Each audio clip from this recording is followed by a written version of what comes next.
প্রিয় ছাত্রছাত্রীরা, আজকে তোমাদের সামনে এমন একটি বিষয় আমি নিয়ে এসেছি। এটি অত্যন্ত জানার বিষয় তোমাদের অলরেডি, কিন্তু তার সত্ত্বেও বিষয়টিকে আমি এইভাবে উপস্থাপনা করেছি যে এর থেকে তোমরা একটি গুরুত্বপূর্ণ বিষয় তো জানতে পারবেই, সে সম্বন্ধে সম্যক ধারণা জ্ঞান তোমরা লাভ করবে। একই সঙ্গে এই বিষয়ে আমাদের এমন কিছু তথ্য তোমাদের সামনে আমি তুলে ধরবো যেটা হয়তো তোমাদের অনেকেরই অজানা আছে। ইতিহাসের আলোয় আমরা আজকে এই প্রজেক্টটি করছি। আমাদের এই আজকের আমি যে প্রজেক্টটি তোমাদের সামনে নিয়ে এসেছি সেটা হচ্ছে রেন ওয়াটার হারভেস্টিং। বাংলা করলে কি দাঁড়ায়? বৃষ্টির জল চাষ। তার জল তো আর চাষ করি না আমরা, তাহলে এখানে মেনলি বোঝানো হয়েছে যে জলের সংরক্ষণ, বৃষ্টির জলকে সংরক্ষণ। তারপরের লাইনটাতে কি বলছি? রিভ্যাম্পিং ওল্ড ইন্ডিয়ান ট্র্যাডিশন, অর্থাৎ আমাদের প্রাচীন ভারতের যে প্রথা ছিল সেই প্রথাটাকে আমরা আপগ্রেড করছি। অর্থাৎ রেন ওয়াটার হারভেস্টিং কোনো নতুন মডার্ন টেকনোলজি নয়। সুপ্রাচীনকাল থেকে আমাদের দেশে বিভিন্ন পদ্ধতিতে বৃষ্টির জলকে সংরক্ষণ করার ব্যবস্থা চালু হয়ে গেছে। আমরা যদি আমাদের পৃথিবীর কতখানি জল আছে, জেনারেলি আমরা সবাই বলি 3 ভাগ জল 1 ভাগ স্থল। 3 ভাগ জলের মধ্যে আমাদের কিন্তু 97% জল হচ্ছে নোনা জল, অর্থাৎ সল্ট ওয়াটার। যে জলটা আমরা সরাসরি খেতে পারি না, যেটা আমাদের রিভার্স অসমোসিস পদ্ধতির মধ্যে দিয়ে আমাদেরকে পরিশ্রুত করতে হয়, কিন্তু অত্যন্ত ব্যয়বহুল বলে আজও সেটি জনপ্রিয় নয়। যেটা পেয় জল, যেটাকে আমরা পটেবল ওয়াটার বলি বা সুইট ওয়াটার বলি বা ড্রিঙ্কিং ওয়াটার বলি, যেটাই বলি না কেন, এই পেয় জলের পরিমাণ কিন্তু মাত্র 3%। এবং সেই 3%-এর মধ্যে অ্যাকচুয়ালি কতটা আমাদের হাতের সামনে অ্যাভেলেবেল দেখো, তার মধ্যে আমাদের অ্যাভেলেবেল হচ্ছে মাত্র 1%, যেটা হচ্ছে সারফেস ওয়াটার রয়েছে। এবং তারপরে রয়েছে যেটা গ্রাউন্ড ওয়াটার, বিলো 800 মিটার রেঞ্জের মধ্যে রয়েছে, আপ টু 800 মিটার 11%। অর্থাৎ এই 1 আর 11 12% এর মধ্যে মাত্র মোটামুটি অ্যাভেলেবেল।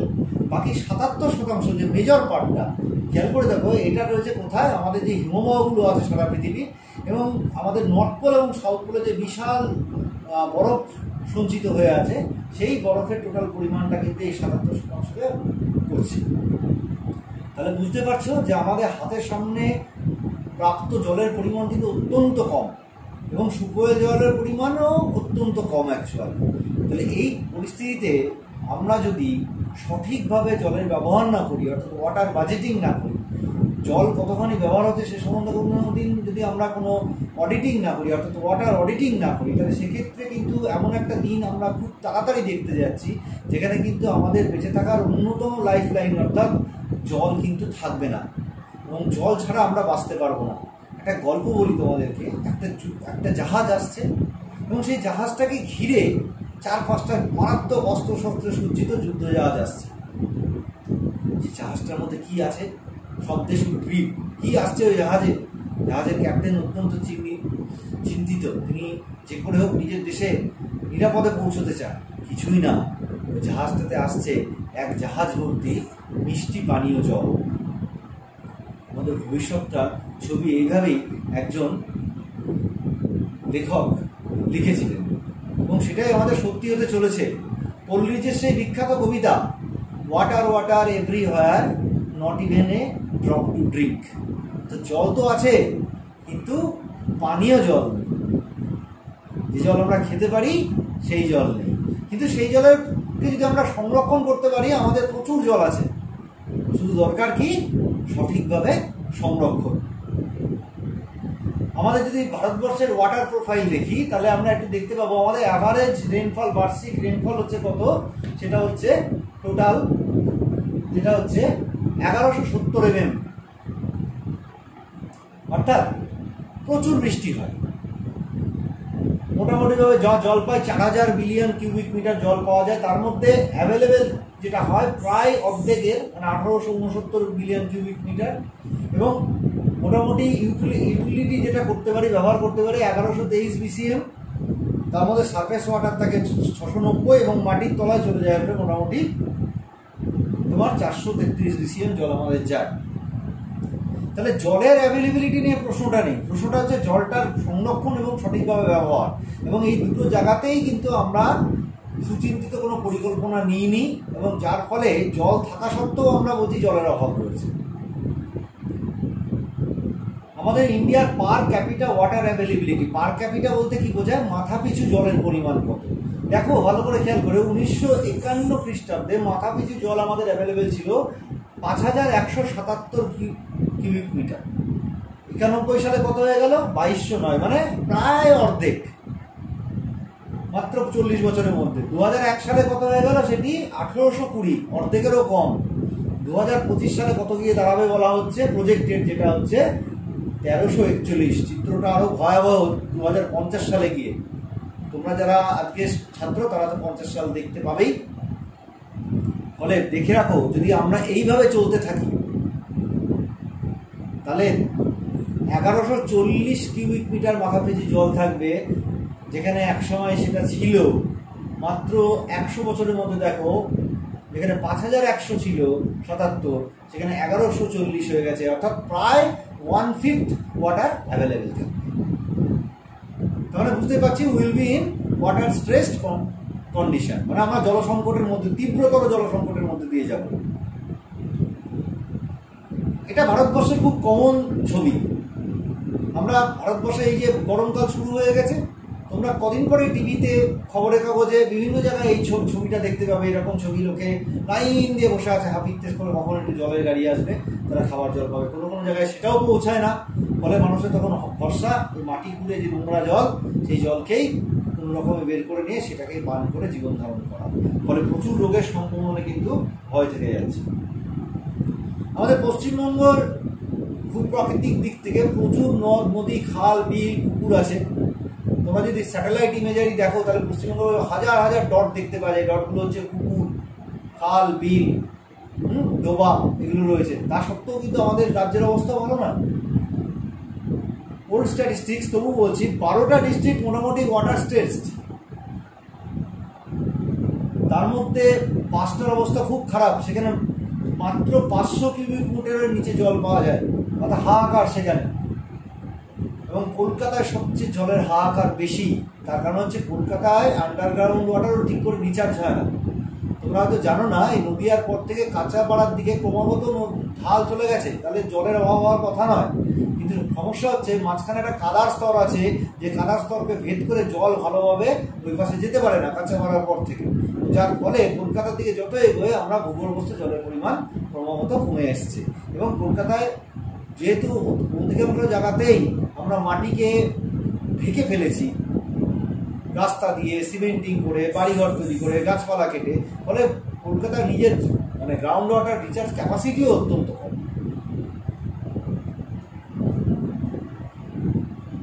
মাটির তলার জলকে ব্যবহার করে কি সমস্যা মিটবে না? একদমই মিটবে না, উল্টে নানা রকম সমস্যা বাড়বে এবং বেড়ে চলেছে। আমরা মাটির তলার অধিকাংশ ক্ষেত্রে দেখতে পাই যে আমাদের পশ্চিমবঙ্গের ক্ষেত্রে একটা ছোট্ট উদাহরণ দিলে বুঝতে পারবে যে হাওড়া, মেদিনীপুর এবং সাউথ চব্বিশ জলের সমস্যা হচ্ছে সেখানে লবণাক্ত জল ওঠে বিভিন্ন জায়গাতে, ওটা জলের নুনের পরিমাণ বেশি। ফ্লুরাইডস, বাঁকুড়া, বর্ধমান, যার থেকে তোমার দাঁতের ক্ষয়, হাড়ের সমস্যা, হাড়ের নানা রকম হাড় বেড়ে যাওয়া, নানা রকম সমস্যা দেখা যায়। এই ফ্লুরাইডস জনিত সমস্যা দেখা যায় বাঁকুড়া, বর্ধমান, বীরভূম, মালদা, নদিয়া, পুরুলিয়া, উত্তর দিনাজপুর। ক্লোরাইডের সমস্যা রয়েছে, যেটা আমাদের ডাইজেস্টিভ সিস্টেমকে ক্ষতি করে এবং আরও অনেক ক্ষতি করে। সেটা হচ্ছে সাউথ চব্বিশ পরগনা, হাওড়া। আয়রন ডাইজেশন সিস্টেমকে নষ্ট করে। বিভিন্ন ডিস্ট্রিক্টে রয়েছে, শুধুমাত্র মালদা, দার্জিলিং আর পুরুলিয়া বাদ দিয়ে। নাইট্রেট বাঁকুড়া, বর্ধমানে রয়েছে। আর্সেনিক, সবচেয়ে ভয়ঙ্করতম দূষক হচ্ছে আর্সেনিক।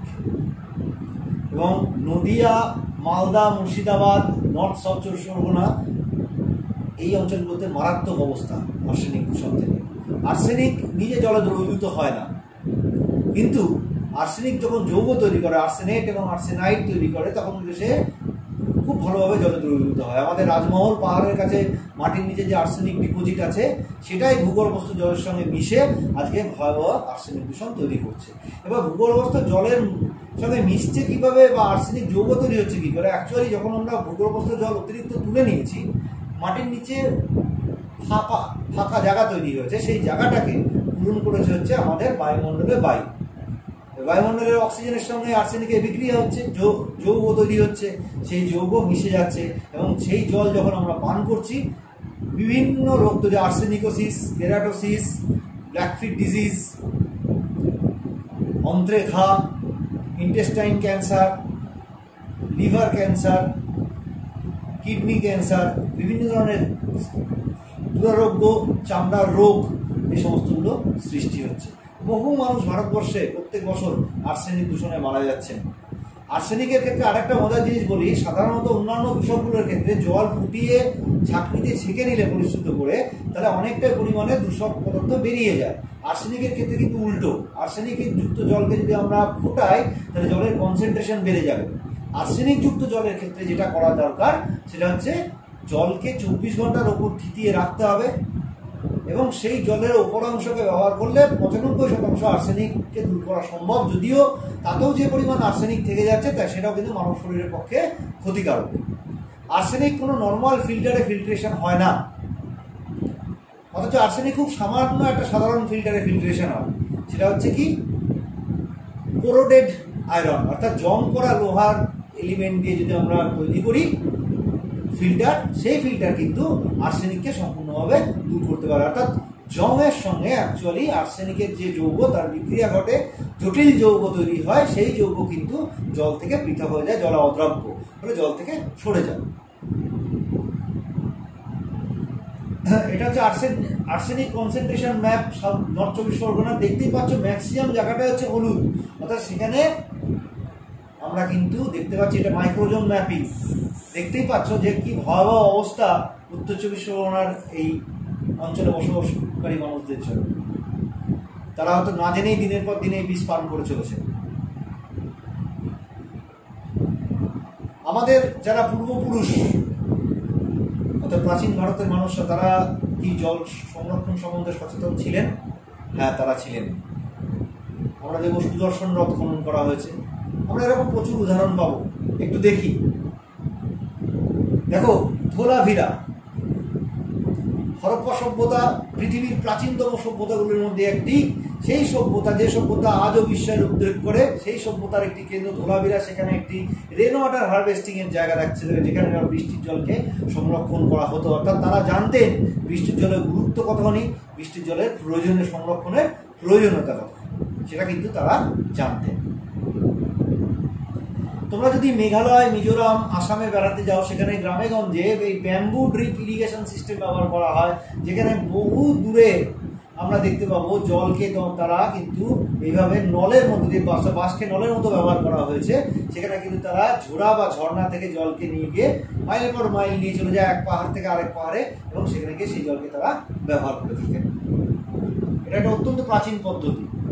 জোয়ার্স, রাজস্থান বেড়াতে গেলে দেখতে পাবে পাহাড়ের পাদদেশে বা উঁচু জমির পাশে ঢালু পাদদেশে পাথর দিয়ে ঘিরে এরকম তোমার ছোট ছোট তোমার পুকুর টাইপের তৈরি করা আছে, যেটাকে বলা হয় জোয়ার্স। এটা আমাদের দেশে প্রথম পালিওয়াল ব্রাহ্মিনসরা নিয়ে এসেছিলেন 15 সেঞ্চুরিতে, এবং এই জলটা কিন্তু ওখানে আজও এই পদ্ধতিতে জল সংরক্ষণ অত্যন্ত জনপ্রিয়।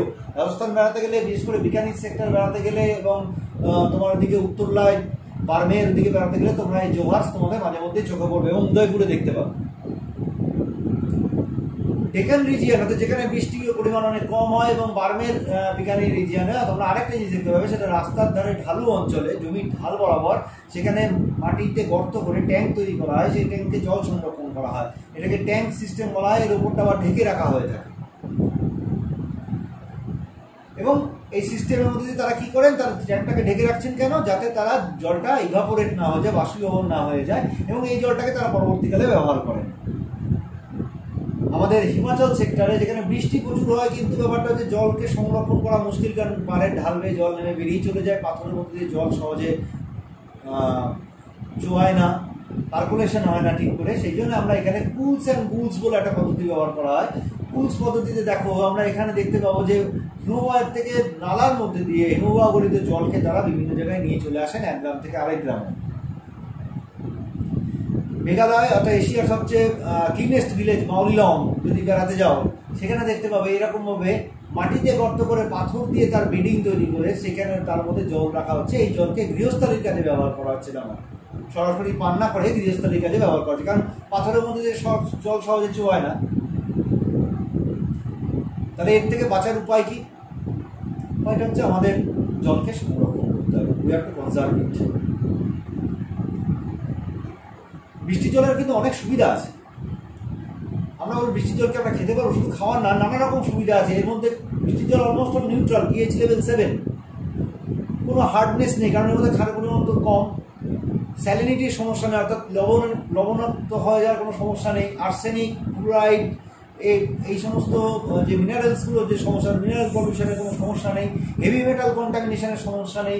অনলি কিছু ব্যাকটেরিয়া থাকে, তাও আধ ঘন্টা বৃষ্টি হয়ে যাওয়ার পরে সেই বৃষ্টির জলকে ধরলে তাতে তাও খুব পরিমাণ করে থাকে। এমন কিছু খরচা হয় না এটাকে বাড়িতে বা কোনো একটা বিল্ডিংয়ে ইনস্টল করতে গেলে। এবং আমাদের দেশের সবচেয়ে বড় কথা হচ্ছে প্রচুর বৃষ্টি হয়, ফলে বৃষ্টির জলকে আমরা কিন্তু অতি সহজেই কাজে লাগাতে পারি। কনসেপ্টটা খুব সিম্পল, বৃষ্টির জলকে ধরো, সংরক্ষণ করো, ব্যবহার করো, ব্যবহার করার পরে যেটুকু বেঁচে থাকছে সেটুকু তুমি গ্রাউন্ড ওয়াটার রিচার্জের জন্য ব্যবহার করো। অর্থাৎ ভূগর্ভস্থ জলকেও কিন্তু জলস্তরকে আমাদের বাড়াতে হবে। আমাদের এটা সাধারণত একটা রেন ওয়াটার হারভেস্টিং সিস্টেমে এরকমই থাকে যে আমরা এখানে বৃষ্টির জলটা পড়ে সেখান থেকে আমরা এই জলটা এরকম নল দিয়ে আসে, এখানে তার আগে ট্যাঙ্কে স্টোর হয়, অ্যাডিশনাল আরেকটা স্টোরেজ করলাম, এখান থেকে জলটা সোজা, এটা একটা ফিল্ট্রেশন পিট, সেখান থেকে সোজা কুয়োর মধ্যে দিচ্ছি, সেই জলটাকে আমরা স্টোরেজ হিসেবে ব্যবহার করতে পারি, গ্রাউন্ড ওয়াটার রিচার্জের কাজে ব্যবহার করতে পারি। এটা একটা সিম্পল রুটটপ হারভেস্টিং সিস্টেম। এটা কিন্তু আমাদের পশ্চিমবঙ্গে দার্জিলিং জেলায় প্রায় প্রত্যেকটি বাড়িতে দেখা যায় হিলের অঞ্চলে। খেয়াল করে দেখো বাড়িগুলো যে ঢাল বরাবর তারা পাইপ লাগিয়ে দেন, এই পাইপের সঙ্গে মেন একটা রেন পাইপ যুক্ত থাকে এবং তার সঙ্গে একটা নলের মধ্যে দিয়ে সেটা আবার একটা ট্যাঙ্কে বা কোনো বালতি বা ইয়েতে তারা পাত্রে তারা রাখেন, যাতে হিমালয় সেক্টরে মাঝে মাঝে বৃষ্টি হয়, সেই বৃষ্টির জলটাকে তারা ধরে রাখার ব্যবস্থা করেন। আমরা বৃষ্টির জলকে সংরক্ষণ মানে ছাদের থেকে ধরে সেটাকে আবার রিচার্জ পিটের মধ্যে দিয়ে, অর্থাৎ এইখানে একটা ফিল্ট্রেশন বেড থাকে আছে বালি নুড়ি পাথর দিয়ে, সোজা মাটির নিচে পাঠিয়ে দিতে পারি। অর্থাৎ আমি নিজে সরাসরি ব্যবহার করলাম না, কিন্তু এই জলটাকে তো আমি নিজের সংরক্ষণের কাজে তো ব্যবহার করতেই পারি। চারিদিকে পরীক্ষা টাইপের খনন করে, অর্থাৎ সেটাকে বলা হয় রিচার্জ পিট, রিচার্জ ট্রেঞ্চ, তোমরা দেখতে পাচ্ছ রিচার্জ ট্রেঞ্চ আগে পরীক্ষা মতো খনন করে সেখানে বৃষ্টির জলকে পাঠিয়ে আমরা কিন্তু অনেকটা জায়গা জুড়ে আমরা ভূগর্ভস্থ জলস্তরকে আমরা পুনরায় রিচার্জ করতে পারি। টিউবওয়েল পদ্ধতির মধ্যে দিয়েও করা যায়। আমাদের পশ্চিমবঙ্গ সহ বিভিন্ন যেগুলো খরাপ্রবণ রাজ্য আছে সেই রাজ্যগুলোতে কিন্তু আমরা দেখতে পাবো, খরাপ্রবণ যে অঞ্চল আছে সেখানে অনেক জায়গাতে আমরা দেখতে পাবো যে এই রেন ওয়াটার হারভেস্টিং সিস্টেম বিদ্যালয়গুলোতে করা হয়েছে এবং সেখানে তারা বৃষ্টির জলটাকে ধরে রেখে পরবর্তী পর্যায়ে তারা এই নিদারুণ খরার দিনগুলোতে যখন বৃষ্টি খুব কম অথচ জলস্তর নেমে যাচ্ছে তখন তারা কিন্তু এটাকে ব্যবহার করে থাকে এই সিস্টেমটাকে। ইভেন আমরা যে কুয়োগুলো পরিত্যক্ত কুয়ো সেটাকে একটু পরিষ্কার পরিচ্ছন্ন করে তার মধ্যে জল চালনা করে বৃষ্টির অতিরিক্ত জলকে পাঠিয়ে আমরা কিন্তু তার মধ্যে দিয়ে গ্রাউন্ড ওয়াটার রিচার্জের কাছে সেই কুয়োটাকে কাজে লাগাতে পারি। আমাদের বাঁকুড়া, পুরুলিয়ার বিভিন্ন অঞ্চলে এবং ভারতবর্ষের বিভিন্ন অঞ্চলে আমরা দেখবো যে যেখানে বৃষ্টির পরিমাণ কম হয় সেখানে মাটি ঢাল বরাবর এরকম বাঁধ দেওয়া হয়, গিবন স্ট্রাকচার বলে, গ্যাবিয়ান স্ট্রাকচার বলে। এই গ্যাবিয়ান স্ট্রাকচারের মধ্যে দিয়ে তারা এটাকে এরকম পাথরের দেওয়াল তৈরি করেন, সেই দেওয়ালের পাশে জল জমা হয় এবং সেই জলটাই মোটামুটি বছরে 5-6 মাস ব্যবহার করা হয়, যাতে পরবর্তী পর্যায়ে তারা এটাকে খরার টাইমে ব্যবহার করতে পারবে। পার্কুলেশন ট্যাঙ্ক এটাও একটা পদ্ধতি, অর্থাৎ যেখানে আমরা দেখতে পাবো যে পুকুর খোঁড়া হয়, যে পুকুরের মূল উদ্দেশ্য হচ্ছে বৃষ্টির জলকে মাটির নিচে পাঠানো, অর্থাৎ ভূগর্ভস্থ জলস্তরকে বৃদ্ধির উদ্দেশ্যে, এবং ওপরেও খানিকটা জল থাকে, সেই জলটাকেও আমরা সারফেস ওয়াটার হিসেবে ব্যবহার করতে পারি। মোটামুটি কতটা জল আমরা পেতে পারি বৃষ্টির জল সংরক্ষণ, একটা অঙ্কের একটা ছোট্ট ফর্মুলা আছে, খুব সাধারণ formula, V equal to ARC। এখানে ভি কত, total amount of total rain water collected, amount of rain water collected, A হচ্ছে এরিয়া, আর হচ্ছে অ্যামাউন্ট অফ রেনফল অর্থাৎ কতখানি বৃষ্টি হয়েছে, সি হচ্ছে কোএফিসিয়েন্ট অফ রান আপ অর্থাৎ কোন সারফেসের উপর দিয়ে সেটাকে সেটা গেছে বা কোন সারফেস সেটাকে আসার সময় কোন সারফেসের উপর দিয়ে এসেছে। অর্থাৎ সিমেন্টেড সারফেস হলে সেখানে তোমার জল শুষে যাওয়ার পরিমাণ অনেক কম হবে, আর মাটির উপর দিয়ে এলে কিন্তু জলের অনেকটাই জল নষ্ট হয়ে যাবে, কারণ সেই জলটা তোমার মাটির মধ্যে শুষে নেবে। যেমন ধরো যদি আমার এমন হয় যে আমাদের 100 স্কোয়ার মিটারের একটা ছাদ আছে এবং 1000 mm বৃষ্টি হয়েছে, তাহলে কতখানি জল আমরা পেতে পারি সেখানে একটা হিসাব করে দেখানো হয়েছে। সেখানে কোএফিসিয়েন্ট অফ রান অফকে 0.8 ধরা হয়েছে, তাহলে আমরা মোটামুটিভাবে 80,000 লিটার জল পেতে পারি। সিমেন্টেড এরিয়ার ক্ষেত্রে আমরা জানি কোএফিসিয়েন্ট অফ রান অফ হবে 0.8, ঠিক আছে, এটা অলরেডি ম্যাথামেটিক্যালি ক্যালকুলেটেড। ফলে সেখানে আমরা 80,000 লিটার জল আমরা সংরক্ষণ করতে পারি মাত্র 100 স্কোয়ার মিটার এরিয়া থেকে। যদি 1000 mm বৃষ্টি হয় তাহলে বুঝতে পারছো যে কতখানি জলকে আমরা সংরক্ষণ করার আমাদের দেশের সম্ভাবনা রয়েছে। এ প্রসঙ্গে বলি, পৃথিবীর বহু উন্নত দেশ যারা আছে, ইউরোপ এবং আমেরিকার দেশগুলো, তারা কিন্তু তাদের মোট জলের প্রয়োজনীয়তা 18 থেকে 30% জল কিন্তু তারা এই বৃষ্টির জল থেকে তুলে আনছেন। আমাদের দেশে কিন্তু জল সংরক্ষণের প্রবণতা অত্যন্ত কম, এবং এই জলকে আমরা পানীয় জল থেকে আরম্ভ করে গার্ডেনিং এর কাজে অর্থাৎ বাগানে দেওয়া থেকে আরম্ভ করে, ঘর মোছা থেকে আরম্ভ করে, বাথরুম ব্যবহার করা থেকে আরম্ভ করে সব রকম কাজে ব্যবহার করতে পারি। শুধুমাত্র খাওয়ার জন্য একটু বেটার ফিল্ট্রেশন দরকার, আর কিছু নয়। পল্লীর কবিতাটাই আবার বলি, water water everywhere, not even a drop to drink. জল কিন্তু অত্যন্ত মূল্যবান, প্রিসিয়াস দ্যান গোল্ড, সোনার থেকেও মূল্যবান। ফলে জলকে কিন্তু আমাদের সংরক্ষণ করতে হবে, এবং এই সংরক্ষণের জন্য যাবতীয় ব্যবস্থাপনা কিন্তু শুরু হয় একদম তৃণমূল স্তর থেকে, গ্রাসরুট লেভেল থেকে। এবং অর্থাৎ আমরা আগামী দিনে, তোমরা সিটিজেন, তোমাদেরকে দায়িত্ব নিতে হবে মানুষকে সচেতন করে তোলার, তোমাদেরকে দায়িত্ব নিতে হবে জলের অপচয় রোধ করার, তোমাদেরকেই দায়িত্ব নিতে হবে যে আরও নতুন কোনো পদ্ধতিতে আমরা যদি বৃষ্টির জলকে সংরক্ষণ করতে পারি। আশা করি তোমাদের সবার ভালো লেগেছে। আবার কোনো দিন নেক্সট কোনো এই ধরনের টপিক নিয়ে তোমাদের সঙ্গে আলোচনা করি। ওকে।